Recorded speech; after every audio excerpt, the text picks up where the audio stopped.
A free throw, an unimpeded attempt at a basket, which is worth 1 point, is awarded to a player following a foul or other infringement.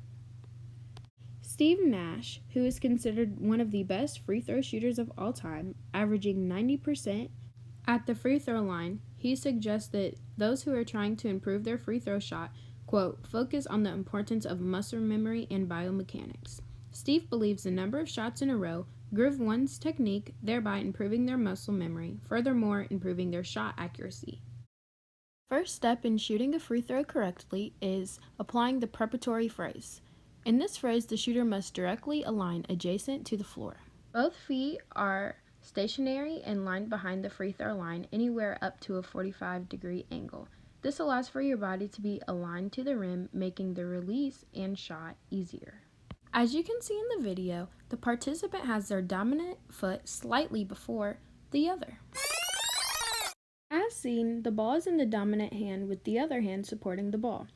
Also modeled by the shooter is balance, which is needed in order to improve force and accuracy. By the end of the preparatory phase, the shooter should be parallel to the ball at approximately 0 degrees. This phrase leads into applying the forces needed to shoot the ball, also known as backswing. Firstly, one of the key factors in having a great free throw shot is the bending of the knees. By the knees being bent, the shooter has a lower center of gravity, which means you are more balanced. In backswing, the athlete uses their body to allow the ball to be shot towards the hoop. It is important that the shooter practices hip flexion between 60 and 90 degrees, knee flexion from 80 to 90 degrees, and elbow flexion at 90 degrees before ejecting the ball into the air. Lastly, trunk flexion is used and must be used between 60 and 70 degrees. This trunk positioning is used to accelerate one's body upwards, which applies force downwards, allowing the shot to be aligned. The elbow's degree of motion is also important. It is important that it stays around 80 degrees. The elbow must be kept directly under the ball during elbow extension so that the ball is pushed directly upwards towards the basket.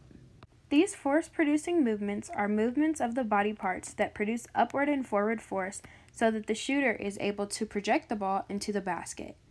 These force movements include leg, trunk, and shooting arm extension. At the force phase, the knees are in maximal flexion and the vertical velocity of the ball is 0. In this phase, your knees and hips are extended along with shoulder flexion. The timing of these movements is key. The knees and hips are extended first, followed by shoulder flexion, then elbow tension, finally wrist flexion. As the knees are extended, shoulder is being flexed to the horizontal position so that the upper arm is parallel with the floor. While the phase of force and power is important because much of the power of our shot comes from the extension of the elbow, the follow-through, and the flexion of the wrist is the most important when maximizing the shot's range.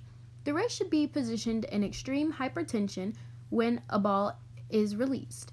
As the wrist is being flexed, the lower arm is pronating during the release of the ball to create more backspin on the ball. This backspin stabilizes its flight.